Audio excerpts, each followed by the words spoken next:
Shalom, Horas, Bapak Ibu Saudara-saudari yang terkasih, dimanapun kita berada, kembali lagi di channel YouTube Podcast HKBP Distrik 20 Kepulauan Riau. Nah, di sini kita akan membahas tentang ulasan khotbah yang akan kita dengarkan di Minggu Reminiscere.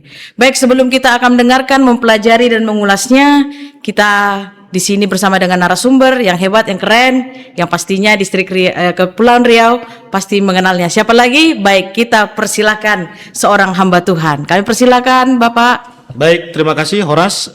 Saya Pendeta Halomuan Erikson Hutagaul. Sudah berkeluarga, istri Buru Siotang dan memiliki 2 anak. Sekarang kami melayani di HKBP Resort Batu Haji Lama.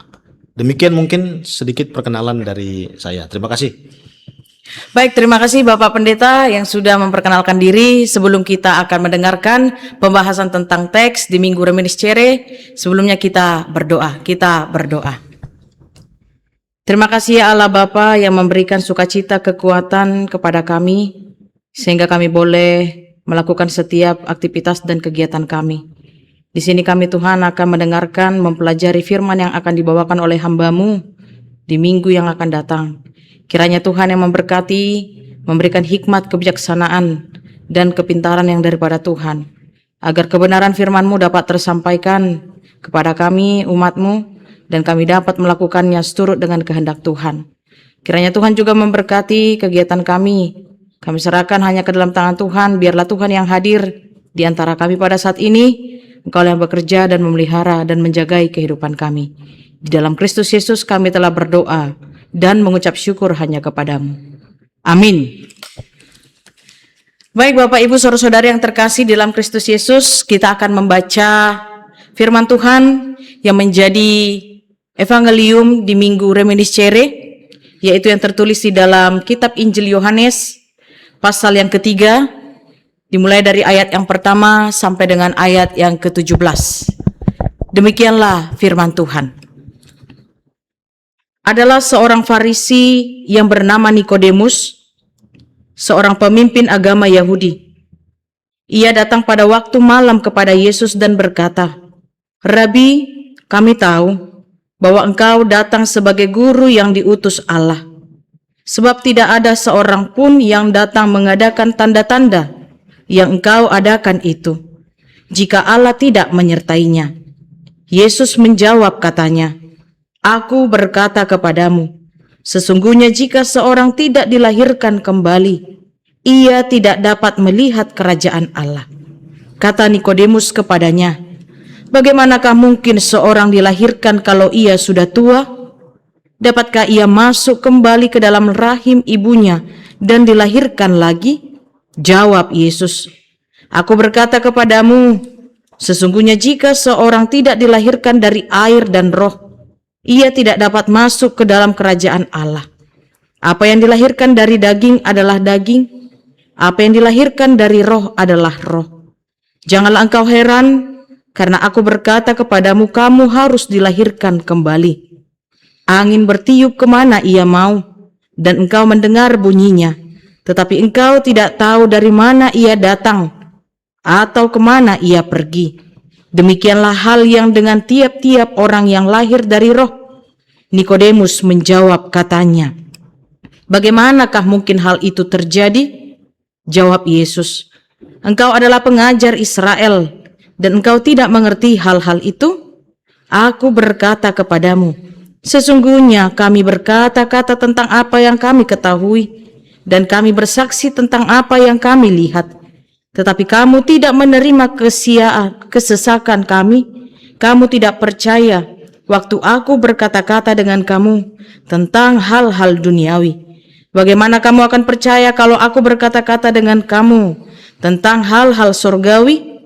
Tidak ada seorang pun yang telah naik ke surga selain daripada Dia yang telah turun dari surga, yaitu Anak Manusia. Dan sama seperti Musa meninggikan ular di padang gurun, demikian juga Anak Manusia harus ditinggikan, supaya setiap orang yang percaya kepadanya beroleh hidup yang kekal. Karena begitu besar kasih Allah akan dunia ini, sehingga Ia telah mengaruniakan anaknya yang tunggal, supaya setiap orang yang percaya kepadanya tidak binasa, melainkan beroleh hidup yang kekal. Sebab Allah mengutus anaknya ke dalam dunia, bukan untuk menghakimi dunia, melainkan untuk menyelamatkan oleh dunia. Demikianlah firman Tuhan, kita telah membacanya. Nah, sekarang kita mendengarkan penjelasan yang menjadi keterangan mengenai tentang percakapan dengan Nikodemus di Injil Yohanes pasal yang ketiga tersebut. Ya, langsung saja mungkin kita akan menyerahkan kepada narasumber kita, Bapak Ibu Saudara-saudari. Mari kita menyaksikan, menyimak, dan mendengarkan dengan baik. Ya, kami persilakan langsung kepada Bapak Pendeta yang menjadi narasumber kita di Minggu Reminiscere. Silakan Bapak. Ya, baik. Terima kasih buat Inang Pendeta Ruth yang sudah menghantar kita pada satu perikop yang akan kita diskusikan mungkin, dan mudah-mudahan ini bisa membantu kita, memperkaya kita untuk perenungan dan juga sebagai bahan yang akan kita khotbahkan nantinya di Minggu Reminiscere. Saya mencoba mengambil tema kasih Allah dan pembaharuan hidup yang diangkat dari kisah percakapan antara Tuhan Yesus dan juga Nikodemus yang tertulis dalam Injil Yohanes pasal 3 ayat 1 sampai dengan ayat yang ke-17.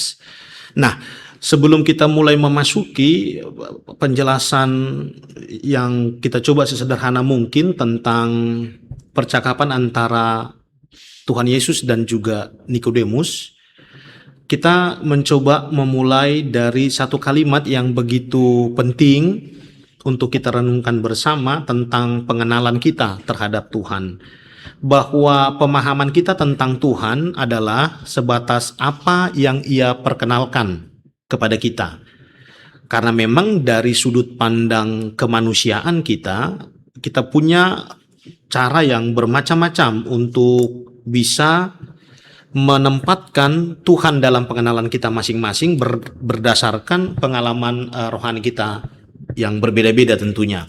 Nah, perjumpaan antara Tuhan Yesus dan Nikodemus yang adalah seorang tokoh yang terpandang dalam tradisi orang Yahudi, dia juga adalah seorang Sanhedrin yang pada saat itu berada dalam posisi yang disebut dengan ambiguitas pemahaman.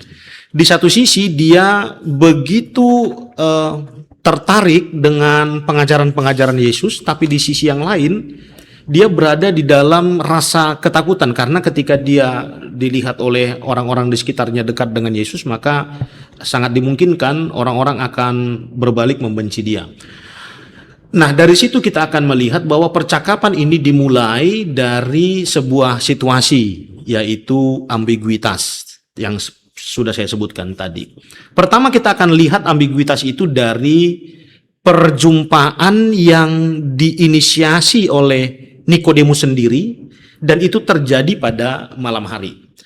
Malam hari dalam banyak kisah di Perjanjian Lama atau Perjanjian Baru sering digambarkan sebagai sebuah keadaan atau suatu kondisi di mana iman seseorang sedang mengalami keraguan-raguan, satu, atau rasa takut.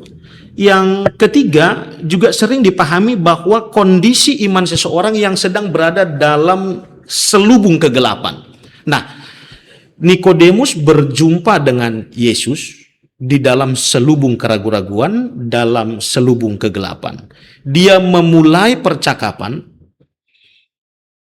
dalam kondisi yang penuh dengan keraguan-raguan. Ada banyak pertanyaan-pertanyaan yang mungkin muncul dalam pikirannya.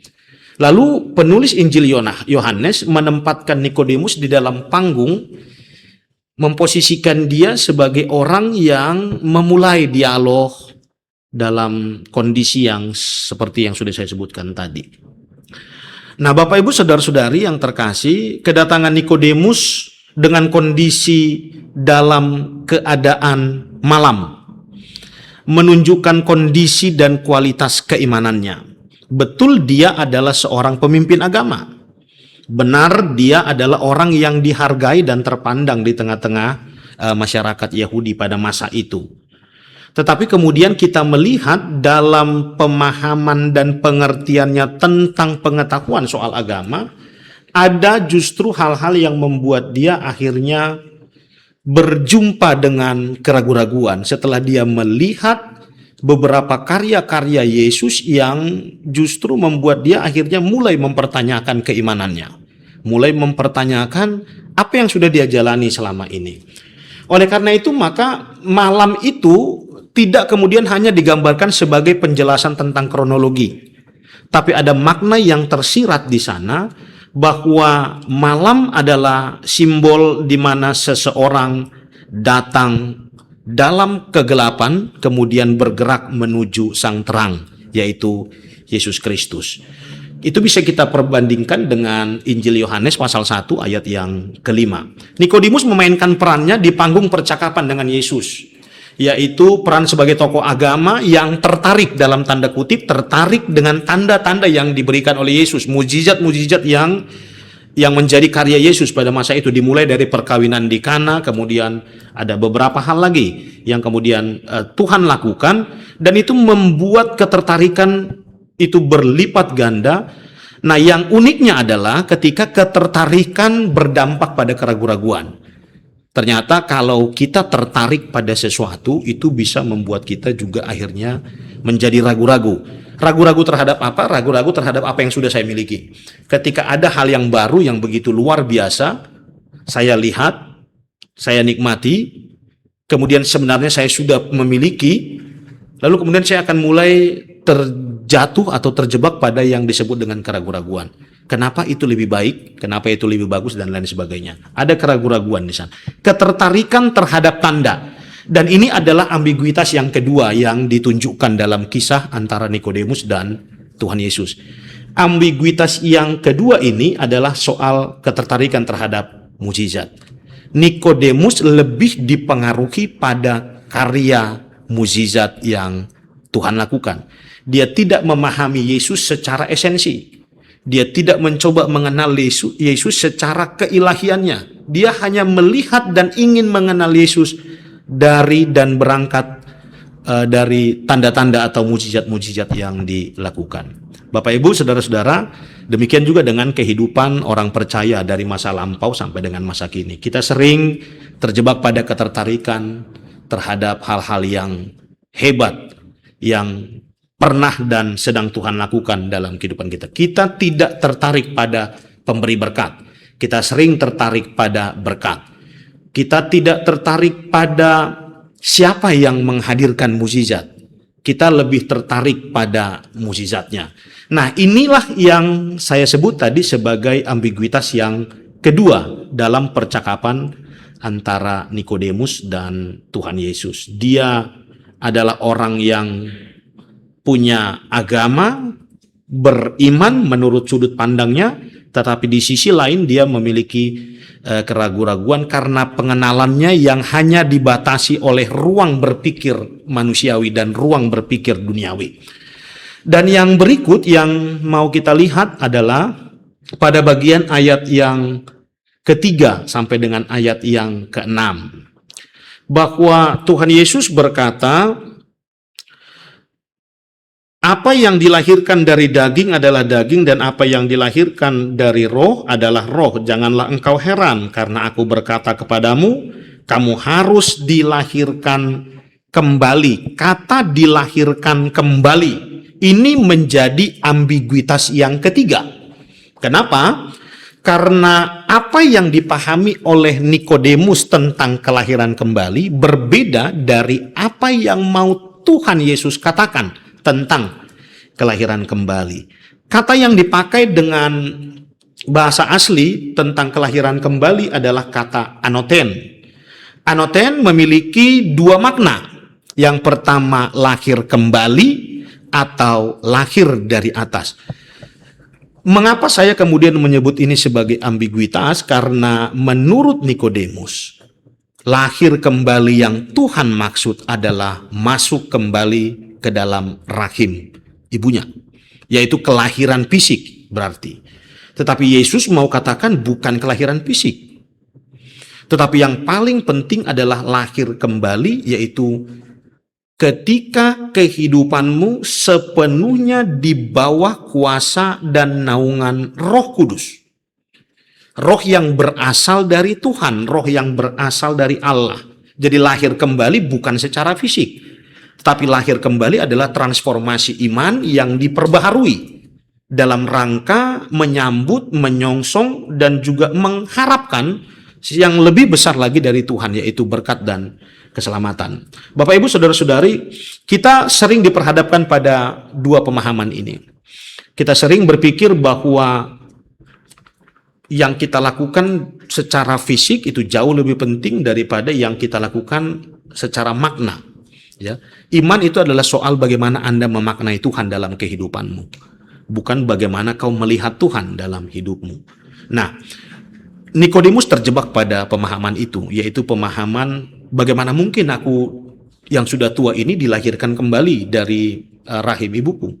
Nah, ini yang kemudian membuat Yesus akhirnya menegur dia.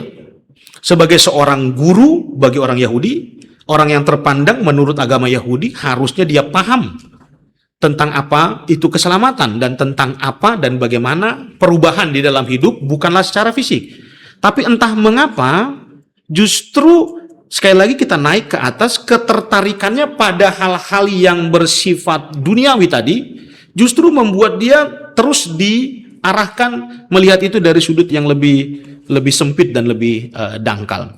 Nah, dari hal itulah kemudian Yesus mau menjelaskan bahwa orang yang disebut lahir kembali itu adalah orang yang lahir melalui air dan roh.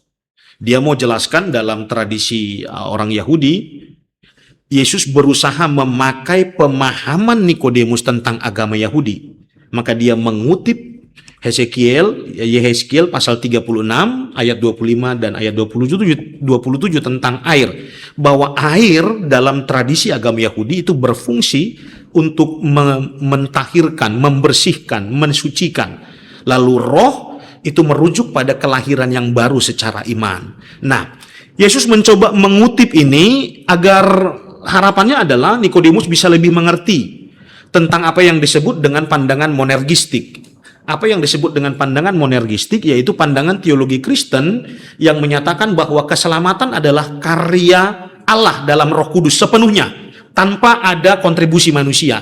Jadi keselamatan itu tidak dan bukan merupakan usaha manusia. Dia anugerah, dia pemberian yang adalah murni inisiatif dari Allah. Jadi jangan kemudian manusia berpikir saya bisa selamat kalau saya berbuat baik. Saya bisa selamat kalau saya melakukan sesuatu yang baik dan sesuatu yang benar. Enggak.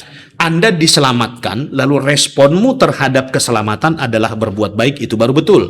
Tapi kalau kemudian kita berbuat baik agar kita diselamatkan, ini yang kemudian menganggap bahwa karya keselamatan itu adalah bagian dari usaha kita sebagai manusia.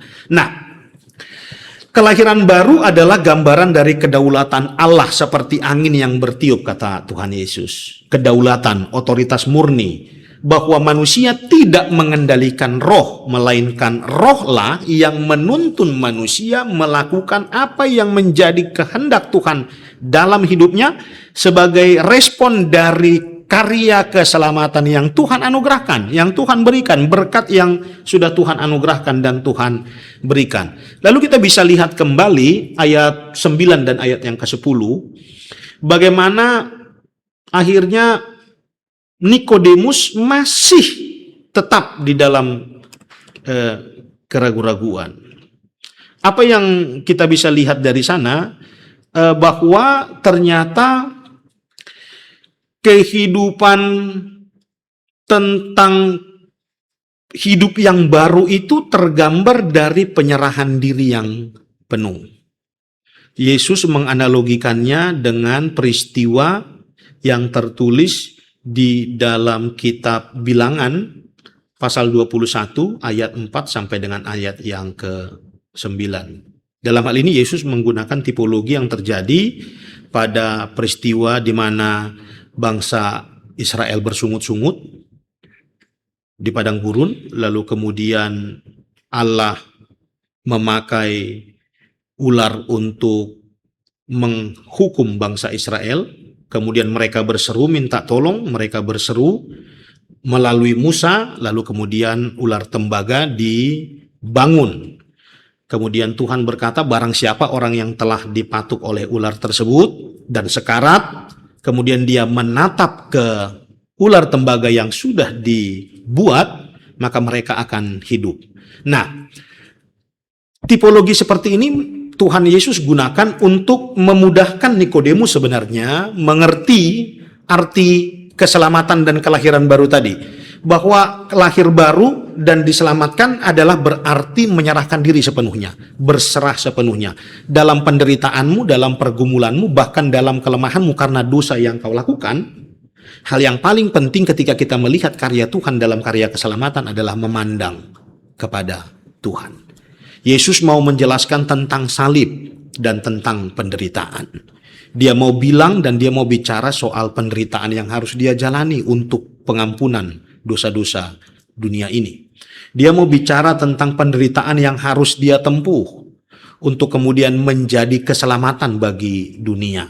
Nah, tipologi yang Tuhan Yesus gunakan mau menyadarkan Nikodemus sekaligus juga menyadarkan kita bersama bahwa orang yang menyerahkan diri sepenuhnya adalah orang yang kemudian mengikuti segala sesuatu yang kemudian Tuhan arahkan untuk dia hidupi. Ketika Yesus bicara soal salib, ketika Yesus bicara soal penderitaan, maka kita melihat bahwa itu adalah cara Tuhan menyelamatkan setiap orang percaya ataupun seluruh dunia ini yang berada dalam kondisi tidak sedang baik-baik saja karena pengaruh yang tadi sudah saya sebutkan, dosa, pelanggaran, dan lain sebagainya. Nah, mengapa itu kemudian disampaikan oleh Yesus? Karena cara itu mungkin lebih bisa dimengerti oleh Nikodemus. Sebab dalam teologi yang disampaikan oleh penulis Injil Yohanes, kata ditinggikan dalam bahasa Yunani yaitu hypsotenai, itu merujuk pada ditinggikan. Dalam konsep teologi Yohanes, penyalipan Kristus itu adalah sekaligus pemuliaannya. Salib adalah tahta kemenangan. Melalui salib Yesus dimuliakan dalam keilahiannya justru saat dia menderita. Nah, kita sampai pada sengsara Yesus, kita sampai pada penderitaan Yesus. Jadi percakapan yang sedemikian panjang lalu kemudian berujung pada penjelasan Yesus tentang sambut dan terimalah keselamatan dari Allah dalam keberdosaanmu, dalam kelemahanmu, tapi caramu dalam menyambut keselamatan itu adalah serahkan hidupmu sepenuhnya. Jangan andalkan pikiranmu, jangan andalkan pengertianmu. Sebab ketika kita mengandalkan pikiran kita dan mengandalkan pengertian kita tentang keselamatan, maka kita terjebak pada apa yang saya sebut tadi, ambiguitas pemahaman. Bapak Ibu, saudara-saudari yang terkasih dalam nama Tuhan Yesus Kristus, bagian ini kemudian diakhiri dengan penekanan Yesus pada kasih Allah terhadap dunia ini. Kata dunia yang dipakai dalam Yohanes pasal 3 adalah kosmos. Nah, kosmos merujuk pada sistem yang memusuhi Yesus dalam beberapa sumber. Ya. Dunia yang dipahami bukan dunia secara fisik, tetapi dunia yang dipahami adalah dunia yang merujuk kepada cara berpikir dan kemudian cara menilai, ya, bahwa dunia yang menurut Yesus itu adalah sesuatu yang kemudian dianggap menjadi sebuah sistem yang tidak menyukai dia, memusuhi dia, dan tidak ingin bersama dengan dia. Nah, dalam konsep inilah kemudian Yesus berkata bahwa sebagaimana ular dari tembaga itu ditinggikan, demikianlah anak manusia akan ditinggikan. Ini merujuk pada karya keselamatan yang harus menjadi karya yang sempurna dari Tuhan melalui Yesus, yaitu melalui penderitaan dan juga melalui salib. Nah, mengapa dia menyampaikan itu dan dia merujuk itu pada dunia dalam tanda kutip yang tidak menyukai dan memusuhi Yesus? Karena memang bagi Yesus bahwa dunia adalah sesuatu yang dalam kondisi tertentu tidak menerima keselamatan itu diberikan dalam konsep pengorbanan. Bagi orang banyak pada masa itu dan juga mungkin pada masa sekarang, yang disebut dengan keselamatan itu adalah sesuatu yang bisa dilihat dengan mata, kemudian bisa dirasakan secara fisik. Tapi bagi Yesus keselamatan bukan itu. Bagi Yesus keselamatan itu adalah ketika kau ditebus dengan sepenuhnya. Hidupmu, jiwa, dan segala sesuatu yang terikat di dalamnya itu benar-benar dimerdekakan. Sebab apa? Sebab ketika hidupmu dihubungkan dengan dunia, maka itu akan selalu terikat dengan apa yang disebut dengan kelemahan, dosa, keterbatasan, dan lain sebagainya. Lalu untuk itulah kemudian Tuhan mengutus anaknya yang tunggal agar setiap orang yang percaya kepadanya. Dalam hal ini, sebagaimana bangsa Israel memandang ular tembaga, demikianlah setiap orang percaya memandang kepada Kristus atau percaya kepada Kristus, demikianlah setiap orang akan mendapat kehidupan yang baru.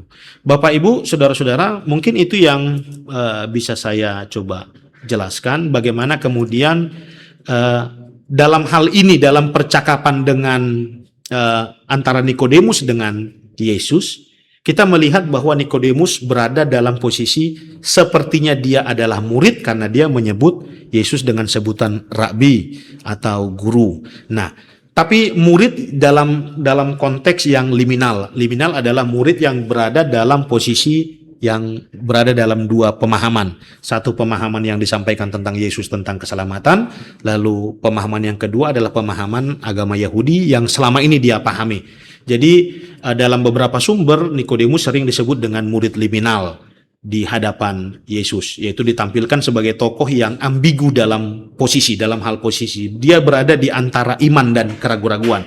Seorang pemimpin Yahudi yang bersimpati tetapi takut mengakui secara terbuka. Dia mengakui Yesus sebagai guru yang datang dari Allah berdasarkan mukjizat, namun belum memahami misi Yesus yang sesungguhnya, yaitu misi yang mesianik. Nah, itu mungkin yang bisa saya sampaikan, Inang Pendeta. Mudah-mudahan itu bisa membantu. Terima kasih. Iya, baik. Terima kasih Amang yang menjadi narasumber, Amang Pendeta Resort HKBP Batu Haji Lama yang begitu sudah sangat detail, yang sudah sangat jelas terpapar mengenai tentang percakapan atau dialog antara Nikodemus, seorang guru besar pemimpin Yahudi, bersama dengan Yesus. Saya rasa Amang adalah hal yang positif yang bisa kita lihat dari sisi daripada sikap Nikodemus ya Amang ya.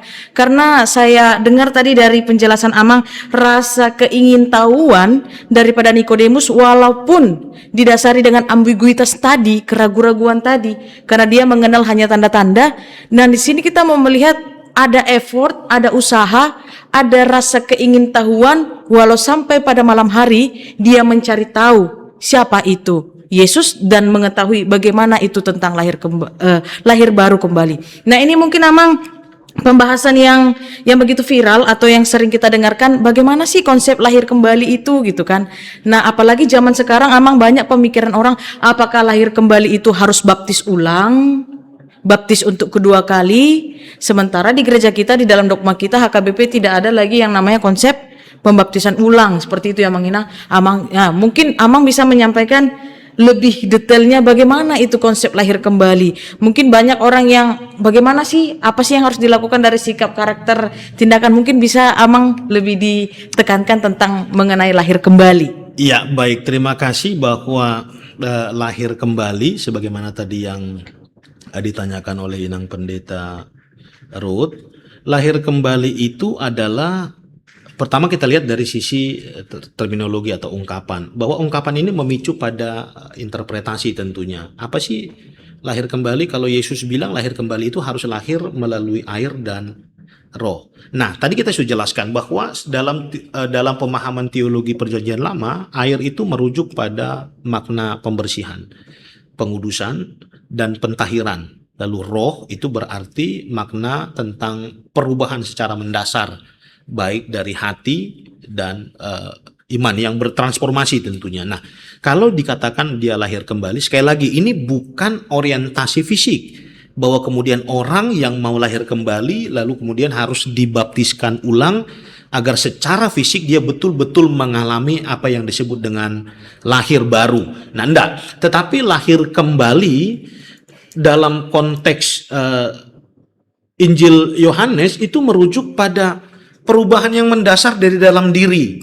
Jadi kita sering menyebutnya dengan transformasi iman. Ada perubahan. Jadi esensi dari imannya itu yang harus berubah. Baik pengenalannya terhadap Tuhan, bagaimana dia membangun hubungannya dengan Tuhan, dan menyerahkan seluruh kehidupannya hanya kepada Tuhan. Itu yang disebut dengan lahir baru. Lahir baru berarti menempatkan diri sepenuhnya di dalam naungan penyertaan Tuhan. Demikian mungkin dari saya, singkatnya dari saya. Iya, baik. Terima kasih kepada Amang Pendeta yang telah menjelaskan, memaparkan apa itu istilah daripada lahir baru, lahir kembali. Nah, lebih fokusnya kepada pembaharuan hidup ya, Mang ya. Transformasi, pertobatan. Nah, sama seperti tadi yang sudah dijelaskan oleh Amang narasumber, bahwa ada dua inti, yaitu yang pertama tadi tentang kasih Allah, dan yang kedua yaitu tentang pembaharuan hidup. Nah, sekarang Bapak Ibu Saudara-saudari yang terkasih, apakah kita sudah lahir kembali? Apakah kita sudah lahir baru? Apakah sudah ada yang terjadi transformasi, pembaharuan, pertobatan yang kita lakukan, yang kita kerjakan? Nah, mungkin kita bisa direview kembali, diingatkan kembali melalui Injil Yohanes yang ketiga ini ya, Mang ya. Mungkin itulah yang bisa kita dalami mengenai tentang transformasi. Apalagi nih, Mang, tahun ini di tahun transformasi mengenai tentang 2026 di tahun ini lebih fokusnya tentang pengajaran iman di tengah keluarga. Nah, bagaimana pandangan Amang mengenai Injil ini, Injil Yohanes 3 ini dengan dikaitkan dengan tahun transformasi 2026 mengenai tentang Injil di tengah keluarga, pengajaran iman di tengah keluarga. Mungkin bisa kasih masukan Amang? Iya, baik. Terima kasih buat Inang Pendeta. Tapi mungkin ini akan menjadi bagian yang terakhir ya, yang mau saya sampaikan. Yang pertama, mungkin kita boleh memposisikan diri kita sebagai Nikodemus yang datang ke hadapan Tuhan dengan keraguan-raguan tentunya, datang ke hadapan Tuhan dengan kebimbangan. Lalu kita datang ke hadapan Tuhan dengan penuh ketidakpastian.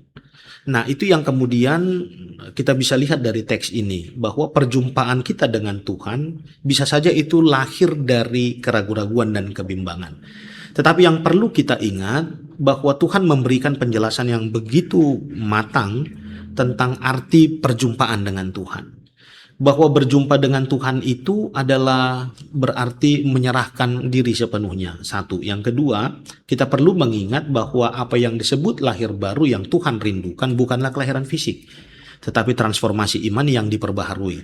Nah, orang yang memandang salib Kristus adalah orang yang akan diperbaharui senantiasa. Orang yang memandang penderitaan Kristus adalah orang yang mau berusaha menatap keselamatan di dalam kehidupannya. Bagaimana kemudian itu diterjemahkan dalam pola pengajaran iman di tengah-tengah keluarga. Kita lebih bisa mengarahkan keluarga kita, tapi sebelum kita bicara keluarga tentu kita bicara soal pribadi kita. Orang yang terikat di dalam sebuah ikatan yang disebut dengan keluarga adalah orang yang saling terikat satu dengan yang lainnya. Ketika satu orang di tengah-tengah satu keluarga hidup dengan penyerahan diri yang penuh hanya kepada Tuhan, di sanalah kemudian ikatan itu tersambung kepada yang lainnya. Nah, yang terus-menerus menempatkan dirinya pada penyerahan diri yang penuh kepada Tuhan, kemudian itu menjadi habit tentunya bagi dirinya, kemudian bagi orang-orang di sekitarnya. Yang kedua yang mau saya sampaikan bahwa iman itu, orang yang beriman itu berarti orang yang berhenti mengandalkan kebaikan diri sendiri, ya. Jadi orang yang beriman itu berarti orang yang berhenti mengandalkan pikirannya, mengandalkan kekuatannya, dan mengandalkan kebaikan-kebaikan di dalam dirinya. Orang yang beriman itu berarti menyadari kelemahannya. Orang yang beriman itu berarti menyadari bahwa hanya Tuhan yang mampu menyelamatkan. Nah, karya keselamatan dan karya pengampunan dalam konsep pengharapan orang percaya, itulah yang kemudian kita sebut dengan reminiscere, yang mau kita rayakan pada minggu yang akan datang. Reminiscere adalah keselamatan yang Tuhan anugerahkan, yang merupakan keselamatan yang menantikan respon kita, menunggu respon kita, yaitu bergerak di dalam kehidupan yang berserah penuh hanya kepada Tuhan. Yang terakhir, mari kita coba untuk percaya bahwa di dalam kehidupan kita berjumpa dengan Tuhan. Dalam penderitaan kita berjumpa dengan Tuhan, dan dalam harapan-harapan kita berjumpa dengan Tuhan. Orang yang lahir baru adalah orang yang percaya dia berjumpa, dia berkomunikasi, dia berhubungan dengan baik, dan akhirnya dia menjadi orang yang taat hanya kepada Tuhan. Itulah konsep lahir baru yang bisa kita tawarkan dari pemahaman Injil Yohanes pasal yang ketiga ayat 1 sampai dengan ayat yang ke-17. Demikian Inang Pendeta. Iya baik, terima kasih banyak Amang, luar biasa untuk pemaparan yang begitu detail, yang begitu dalam, yang pastinya harus adalah transformasi di tengah-tengah kehidupan kita ketika kita sudah tadi mendengarkan apa itu tentang lahir baru, kita mengenal kasih Allah dan keselamatan di dalam iman kita. Baik, terima kasih banyak Amang untuk waktu dan kesempatan yang boleh diberikan, dan sangat senang kalau bisa kita akan berjumpa lagi di podcast-podcast selanjutnya dengan ulasan atau teks yang lainnya, dan pastinya narasumber yang satu ini jangan lagi diragukan. Baik, terima kasih banyak Amang Inang, Bapak Ibu saudara-saudari dimanapun kita berada yang sudah mendengarkan firman Tuhan hari ini. Semoga firman ini dapat menguatkan kita, meneguhkan kita di dalam menjalani hari-hari kita, dan terlebihnya harus ada perubahan yang terjadi, pertobatan di tengah-tengah kehidupan kita. Terima kasih. Sebelum kami undur pamit dari channel YouTube ini, kami akan memberikan waktu kami untuk melaksanakan doa, mungkin dipimpin oleh Amang yang menjadi narasumber, Amang Pendeta Huta Gaul, yang akan memimpin kita menjadi doa penutup hari ini, Amang. Kami persilakan Amang. Baik, terima kasih. Kita akhiri perjumpaan kita bersatu dalam doa. Terpujilah Engkau ya Allah untuk kesempatan dan anugerah yang Tuhan berikan. Kami boleh bersama-sama dengan hamba-Mu, Inang Pendeta Ruth, berdiskusi dan juga memperkaya diri dengan firman-Mu yang boleh menghantar kami kepada pemahaman yang baru tentang kehidupan orang beriman dan kehidupan orang yang dilahirkan kembali di dalam iman bersama dengan Tuhan. Biarlah Tuhan setiap firman yang sudah kami baca, kami renungkan dan kami diskusikan, memperkuat kembali, memperteguh kembali apa yang sudah kami percaya selama ini, bahwa Tuhan merindukan kelahiran kami kembali di dalam naungan kasih setia Tuhan yang akan menghantar kami pada hubungan yang jauh lebih dekat, jauh lebih hebat lagi bersama dengan Tuhan. Terima kasih Tuhan untuk waktu yang sudah Tuhan anugerahkan ini. Biarlah setiap hal yang sudah kami diskusikan boleh memperkaya setiap saudara-saudari kami yang menyaksikannya nanti, dan itu juga menjadi berkat bagi orang-orang di sekitar kami. Terimalah doa dan permohonan kami ya Allah untuk setiap hal yang sudah kami sampaikan, biarlah itu juga menjadi berkat bagi kami. Dalam nama anak-Mu Tuhan Yesus Kristus kami berdoa dan bersyukur kepadamu. Amin. Amin. Ya, sampai jumpa kembali. Horas Shalom.